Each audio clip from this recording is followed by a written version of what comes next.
Lewis Hamilton walked away from his Ferrari one last time in Abu Dhabi with his head down, his name stretched across his back, and a season's worth of frustration weighing heavier than the desert heat. The cameras caught everything, the silence, the body language, and then came the words that stunned even longtime Formula One fans. Hamilton didn't talk about bad luck. He didn't blame traffic or strategy.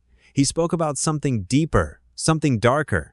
He said the anger inside him had become unbearable, not disappointment, not frustration, rage. And when a 7-time world champion uses language like that, it's no longer just about lap time. It becomes a story about pressure, identity, and what happens when one of the greatest drivers in history feels trapped inside a season he cannot control. This wasn't supposed to be how it went. Hamilton's first year in red was meant to be a rebirth, a bold move, a final chapter written in glory. Instead, 2025 turned into one long grind.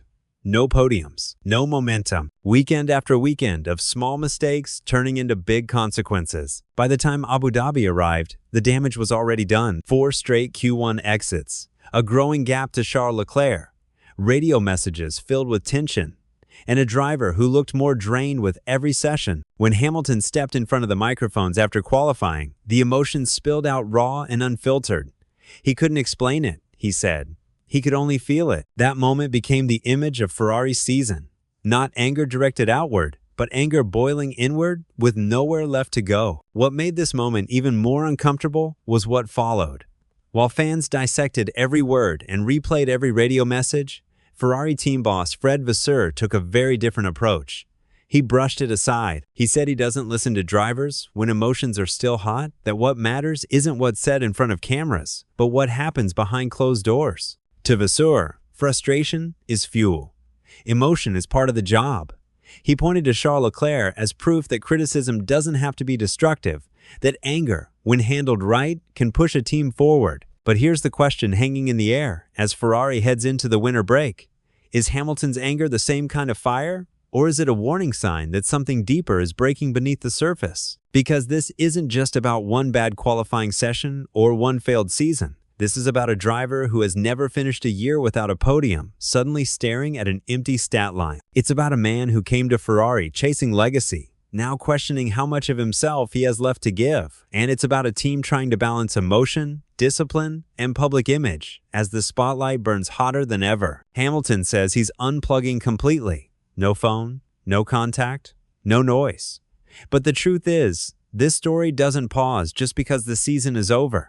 If anything, it's only just beginning. The anger didn't arrive all at once. It built slowly, race by race, mistake by mistake, until it became impossible for Lewis Hamilton to hide. From the outside, people saw poor results and tense radio messages. Inside the cockpit, Hamilton felt something worse: helplessness. Ferrari's car never gave him a stable base. One weekend, the rear slid. The next weekend, the front refused to bite. Small setup changes brought big swings, and none of them seemed to land in the right window for his driving style. For a driver who built his career on rhythm and confidence, the constant guessing was exhausting. Each qualifying session became a gamble.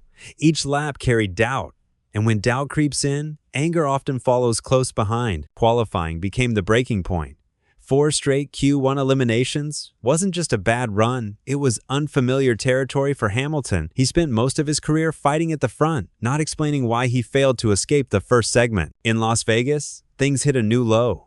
On pure pace, Hamilton qualified last. No yellow flags, no traffic excuses, just a lap that wasn't good enough. For Ferrari, it was a rare and embarrassing statistic. For Hamilton, it was deeply personal. Moments like that don't just damage confidence, they attack identity. When you've defined yourself as one of the best ever, suddenly being slow feels like betrayal by the car, by the team, and eventually by yourself. The tension didn't stay silent. Over the radio, Hamilton's exchanges with race engineer Riccardo Adami grew sharper. Instructions were questioned. Timing was criticized. Emotions spilled out mid-race, live on broadcast for millions to hear. Ferrari has always been sensitive to public criticism, and this season was no different. Chairman John Elkann made his frustration clear earlier in the year, urging both Hamilton and Leclerc to talk less and focus more on driving. That message wasn't aimed at one comment or one race. It was aimed at a pattern. That belief, even when wrapped in anger, is something Vasseur is willing to accept. To explain his point, Vasseur often brings up Leclerc. He's known him since he was a teenager. He's watched him complain, criticize, and question almost everything around him for more than a decade. But there's a difference, Vasseur says, between complaining to tear something down and complaining to build something up. Leclerc is harsh on himself first, then the team, then the process, but it always points forward, always toward improvement. Vasseur sees Hamilton's reactions through the same lens, different personality, different tone, same underlying goal: to make the car faster, to make the team sharper, to win. Still, Ferrari is not just another team. Public perception matters more here than anywhere else. Every radio message becomes a headline. Every emotional quote turns into a debate about leadership, culture, and control. Earlier in the season, Vasseur himself criticized Hamilton's extreme reactions, saying they made things worse. That comment revealed the tension beneath the surface. Ferrari wants passion, but only on its own terms. Hamilton's honesty doesn't always fit that mold.